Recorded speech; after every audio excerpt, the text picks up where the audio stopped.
A água da vida. Do deserto, Jesus volveu ao Jordão, onde João Batista pregava. Nessa ocasião, alguns homens enviados da parte dos príncipes de Jerusalém interrogavam a João sobre a autoridade com que ensinava e batizava o povo. Perguntaram-lhe se era o Messias, ou Elias, ou aquele profeta, Moisés. A todas essas perguntas, João respondia: Não sou. Perguntaram então: Quem és, para que demos resposta àqueles que nos enviaram? João respondeu: Eu sou a voz que clama do deserto. Endireitai o caminho do Senhor, como diz o profeta Isaías. Nos tempos antigos, quando os reis viajavam em seu país de um lugar para o outro, costumavam enviar homens diante do seu carro e a fim de aparelhar as estradas. Deviam derribar as árvores, retirar as pedras e encher os buracos, de sorte a deixar o caminho aplanado para o rei. Assim, quando Jesus, o Rei Celestial, estava para vir, João Batista foi enviado a aparelhar o caminho, anunciando-o ao povo e chamando este ao arrependimento. Estando a responder aos mensageiros a ele enviados de Jerusalém, João notou a Jesus de pé à margem do rio. Com o rosto radiante, apontou para ele e disse: No meio de vós está um a quem vós não conheceis. Este é aquele que vem após mim, que já foi antes de mim, do qual eu não sou digno de desatar a correia da alparca. O povo ficou grandemente comovido. Estava entre eles o Messias. Avidamente voltaram os olhares para ver aquele de quem João falava, porém Jesus já se havia misturado à multidão, furtando-se às suas vistas. No dia seguinte, João tornou a ver Jesus e, apontando para ele, disse: Eis aqui o Cordeiro de Deus que tira o pecado do mundo. Então, João falou acerca do sinal que fora visto na ocasião do seu batismo. Eu vi o Espírito descer do céu como uma pomba e repousar sobre ele. Eu vi e tenho testificado, acrescentou ele, que este é o Filho de Deus.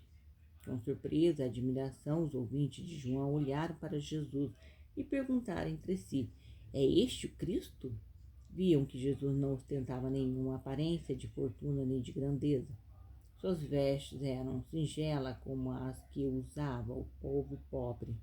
Em seu rosto pálido e fastigado, porém, divisava o que quer que fosse que lhes comovia o coração. Havia em sua fisionomia uma expressão de dignidade e poder, e em seus olhos, bem como em cada traço do seu semblante, uma expressão de compaixão divina e de amor inexprimível. Mas os mensageiros de Jerusalém não se sentiram atraídos para o Salvador. João não lhes falara o que eles desejavam ouvir. Tinham esperado que o Messias havia de apresentar-se como um poderoso conquistador. Reconheceram que essa não era a missão de Jesus, pelo que tornaram desapontados aos seus lares. No dia seguinte, João tornou a ver Jesus e de novo exclamou: Eis aqui o Cordeiro de Deus. Dois dos discípulos de João que se achavam ali imediatamente o seguiram. Ouvindo suas doutrinas, fizeram-se seus discípulos. Um deles era André e o outro João. André trouxe a Jesus seu irmão Simeão, o qual foi denominado Pedro. No outro dia, em caminho da Galiléia, Jesus chamou a si outros discípulos por nome Filipe. Logo que Filipe conheceu seu Salvador, trouxe a ele um amigo, Natanael. Deste modo foi começada na terra a grande obra de Cristo. Jesus chamou seus discípulos um a um, e eles, por seu turno, trazia a ele um ao seu irmão, outro a seu amigo. Isto é o que cada discípulo de Jesus deve fazer. Tão depressa tenha conhecido o amigo que encontrou em Jesus, deve falar a outro acerca desse amigo.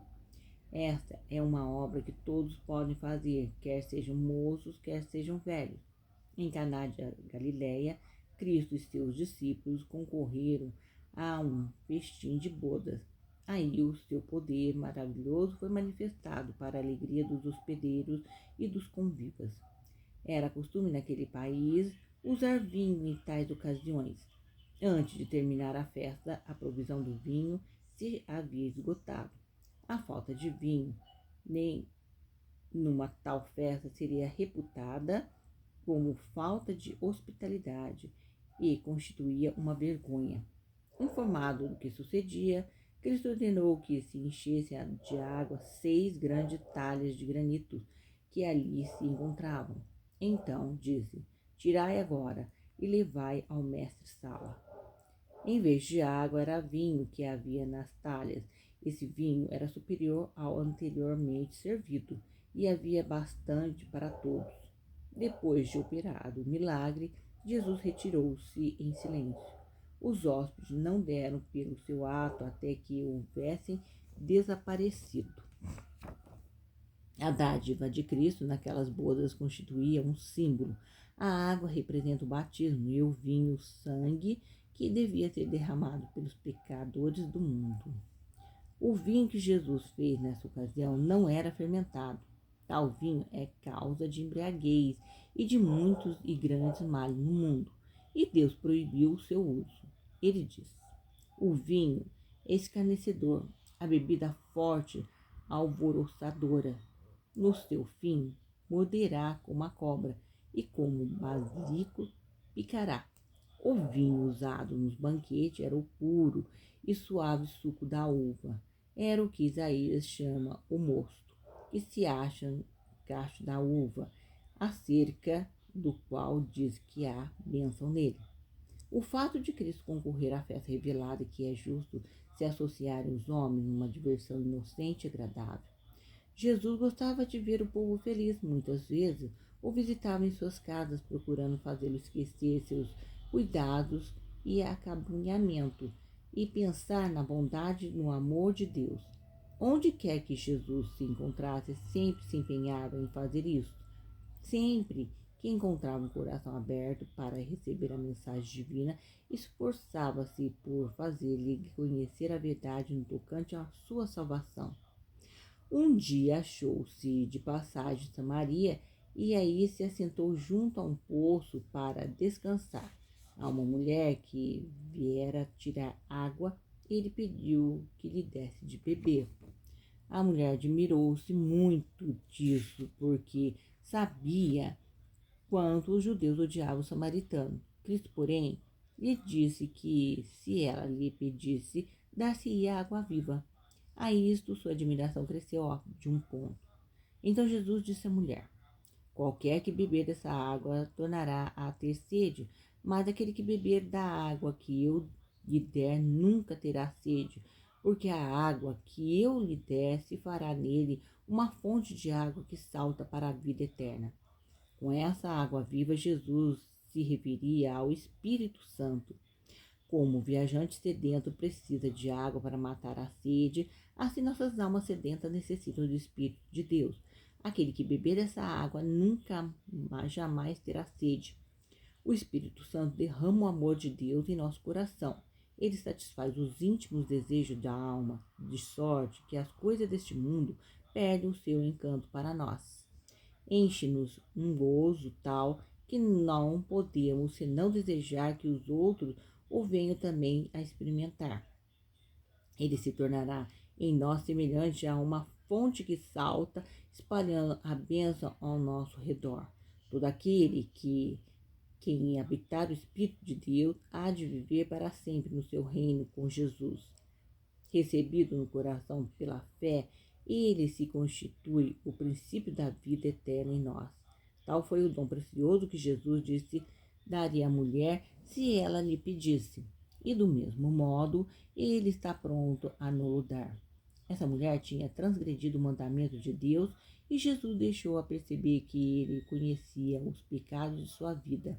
Ao mesmo tempo, fez-lhe sentir que tinha nele um amigo que o amava e que dela se compadecia, dando-lhe a entender que, se quisesse renunciar aos seus pecados, Deus a receberia por filha. Quão satisfeita ficou ela de saber isso! Na sua alegria, correu à felicidade e convidou o povo a que fosse ver Jesus. Foi assim que vieram ter com ele junto à fonte e lhe rogaram que ficasse com eles. Demorou-se Jesus naquela cidade por espaço de 2 dias, e muitos creram na sua palavra. Arrependendo-se dos seus pecados, abraçaram-no como seu Salvador.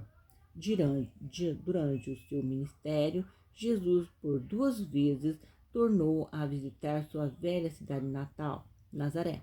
Na primeira visita, entrou na sinagoga num dia de sábado. Aí leu perante o povo a profecia de Isaías acerca da obra do Messias, como havia de anunciar boas novas aos pobres, consolar os tristes, dar vista aos cegos e curar os enfermos. Depois disse-lhe que tudo isso se havia cumprido naquele dia. Era essa justamente a obra que ele estava fazendo. Essas palavras, os seus ouvintes se encheram de regozijo. Criam que ele era, com efeito, o Messias prometido. O coração deles era movido pelo Espírito Divino, e eles respondiam com um fervoroso amém e louvores a Deus. Depois se lembraram de que Jesus tinha vivido no meio deles como um simples carpinteiro. Muitas vezes o tinham visto trabalhando na modesta tenda de José. E embora sua vida inteira se houvesse traduzido somente em atos de amor e misericórdia, ele contudo renunciaram à sua crença nele como Messias. Dando lugar a ideia como essas, facultaram a Satanás dominar-lhes o espírito. Daí resultou enfureceram-se ele contra o Salvador. Impelindo-o diante de si, estavam dispostos a lançá-lo de um alto rochedo, mas anjos divinos o protegeram, e Jesus, passando despercebido por entre a multidão, desapareceu às suas vistas. Na segunda vez foi que a Nazaré o povo não estava mais disposto a recebê-lo. Afastou-se dali então para não mais lá tornar. Cristo trabalhava por aqueles que desejavam seu auxílio, e de todo o país o povo ia ter com ele. Enquanto curava e ensinava, reinava grande alegria. O céu parecia ter baixado à terra, e elas se regozijavam na graça de um Salvador misericordioso.